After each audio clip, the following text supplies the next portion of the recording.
देश में प्रदूषण कम करने को लेकर केंद्र सरकार ने एक अहम कदम उठाया है। इसके लिए केंद्र सरकार देश में इलेक्ट्रिक हाईवे बनाने जा रही है। सड़क एवं परिवहन मंत्री नितिन गडकरी ने ऐलान किया है कि सरकार प्रदूषण में कमी लाने के लिए दिल्ली और मुंबई के बीच एक इलेक्ट्रिक हाईवे बनाना चाहती है। So now this is the future. The futuristic technology in the transport sector is very important. Now our planning is to make e-highway from Delhi to Mumbai as e-highway. Just like trolley bus, you can trust trolley trucks also. Now I know that I have received the invitation from the Volvo to start their big truck trailer on LNG. So LNG is the fuel for the future. वाहन मालिकों से ethanol, methanol के साथ ही green hydrogen का इस्तेमाल शुरू करने का आग्रह किया है। केंद्रीय मंत्री नितिन गडकरी ने कहा है कि दिल्ली से मुंबई तक एक इलेक्ट्रिक हाईवे बनाने की योजना बनाई जा रही है। एक ट्रॉली बस की तरह इस पर एक ट्रॉली ट्रक भी चलाया जा सकेगा।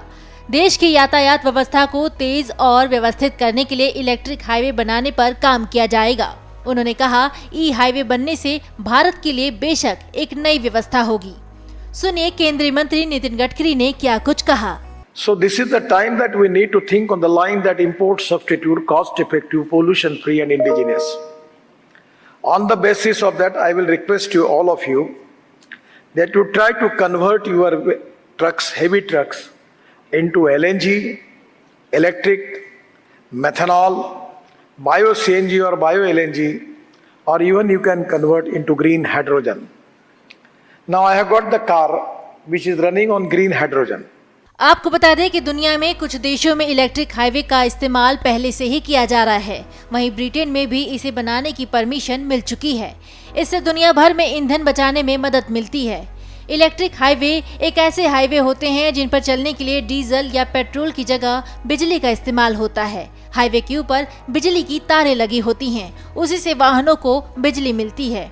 इन वाहनों के लिए बिजली एक तरह से ईंधन का काम करती है और इससे पेट्रोल, डीजल जैसे प्राकृतिक ईंधन की भी बचत होती है, साथ ही साथ प्रदूषण भी कम होता है। ऐसा माना जा रहा है कि आने वाला समय इलेक्ट्रिक व्हीकल और इलेक्ट्रिक हाईवे का है और इसे दुनिया भर में बढ़ावा भी दिया जा रहा है। ई हाईवे एक तरह से आम हाईवे की तरह ही होते हैं। हाईवे के ऊपर से बिजली की तारें लगी होती हैं, जैसे इलेक्ट्रिक ट्रेनों और मेट्रो स्टेशन पर लगी हुई होती हैं। इसके लिए आम हाईवे में ही जरा सा बदलाव करके सिर्फ बिजली की तारों का ही सेटअप करना जरूरी होता है। हालांकि इसमें काफी टाइम और खर्च होते हैं। आपको बता दें कि जर्मनी और स्वीडन समेत कई देशों में ई हाईवे का इस्तेमाल किया जा रहा है। जर्मनी में बना ई हाईवे करीब 10 किलोमीटर लंबा है, जहां ओवरहेड केबल के जरिए 90 किलोमीटर प्रति घंटे की रफ्तार से ट्रक चलते हैं। वहीं ऐसा अनुमान है कि भारत में ई हाईवे को लेकर ज्यादा बदलाव करने की जरूरत नहीं है। केंद्रीय मंत्री नितिन गडकरी ने कहा कि केंद्र सरकार की ओर से 2.5 लाख करोड़ रुपए की लागत से टनल्स का निर्माण किया जाएगा। केंद्र सरकार देश में 1300 किलोमीटर लंबे दिल्ली मुंबई एक्सप्रेस वे पर एक अलग ई हाईवे बनाने की कोशिश कर रही है, जहां ट्रक और बस 120 किलोमीटर प्रति घंटे की रफ्तार से दौड़ सकेंगे।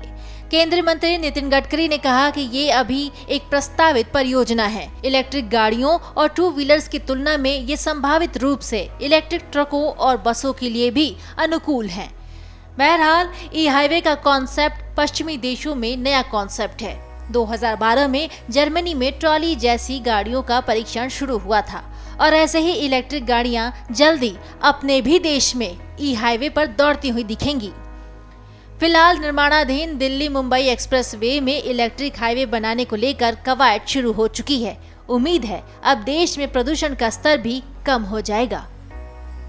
Video desk amarujala.com। डाउनलोड करें अमर उजाला ऐप और पाएं खबरें लगातार। अगर आप ये वीडियो YouTube पर देख रहे हैं तो हमारे चैनल को सब्सक्राइब करें और बेल आइकन को दबाना ना भूलें। अगर आप Facebook पर ये वीडियो देख रहे हैं तो हमारे पेज को लाइक करें।